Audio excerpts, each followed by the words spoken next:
নমস্কার, আমি doctor CS ধর। আজকে 32 বছরেরও বেশি সময় ধরে কলকাতা শহরে অর্থোপেডিক্সের প্র্যাকটিস করছি।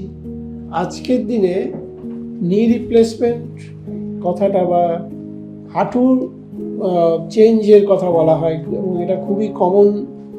লোকজন আজকাল প্রচুর পেশেন্ট আমাদের কাছে আসছে যারা হাঁটুতে ব্যথা বা হাঁটু বেঁকে যাচ্ছে এই সমস্যা নিয়ে।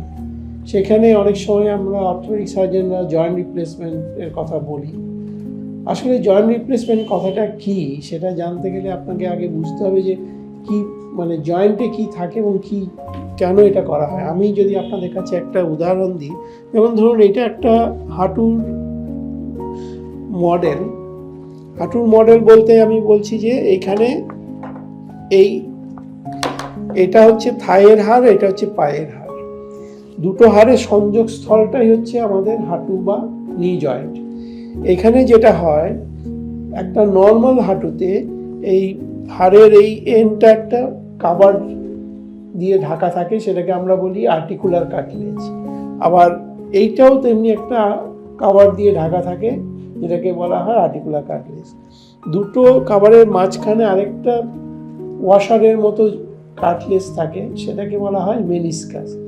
এই তিনটে জিনিস থাকে বলেই হাঁটুতে যখন আমরা চলাচল করি বা হাঁটি বা খেলি, লাফাই ঝাফাই, আমরা কোনো ইম্প্যাক্ট বুঝতে পারি না অথবা কোনো ব্যথা বা কিছু বুঝতে পারি না যদি এই তিনটে জিনিস অক্ষত থাকে, যেটা নর্মাল জয়েন্টে থাকে। কিন্তু বয়সের সাথে সাথে হোক, কোনো রোগের কারণে হোক, যখন এই তিনটে কাভারিংয়ের কোনোটা ড্যামেজ হয় বা দুটো ড্যামেজ হয় বা তিনটেই ড্যামেজ হয়, তখন আমাদের এই হাঁটুতে ব্যথা শুরু হয়ে যায়। এবার যাদের তিনটেই ড্যামেজ হয় সেক্ষেত্রে আমরা তখন এই হাঁটু রিপ্লেসমেন্ট বা নি রিপ্লেসমেন্টের কথা বলি। নি রিপ্লেসমেন্ট মানে এই নয় যে পুরো হাঁটুটাকে কেটে ফেলে দেওয়া হয়।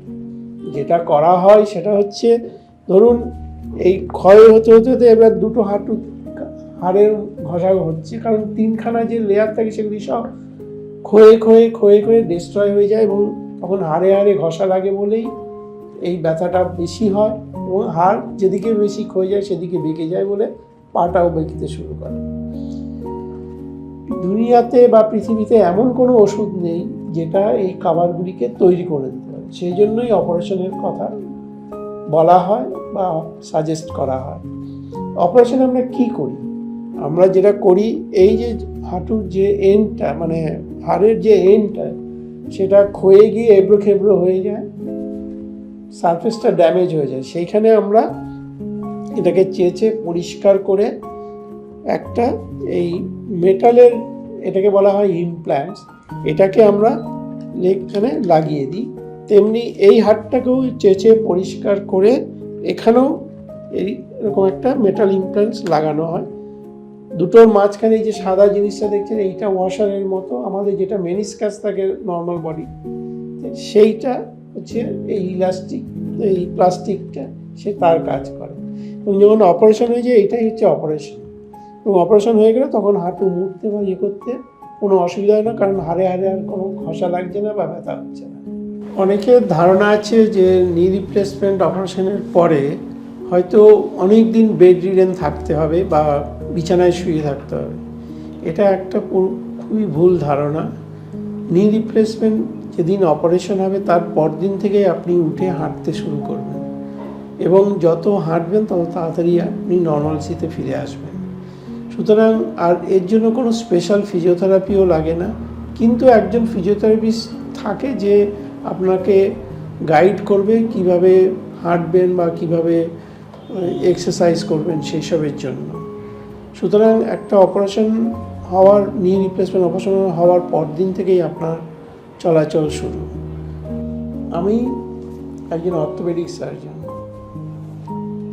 যেটা করি, শরীরে হাড় এবং জয়েন্টের কোনো রকম ডিসঅর্ডার হলে তার চিকিৎসা করি।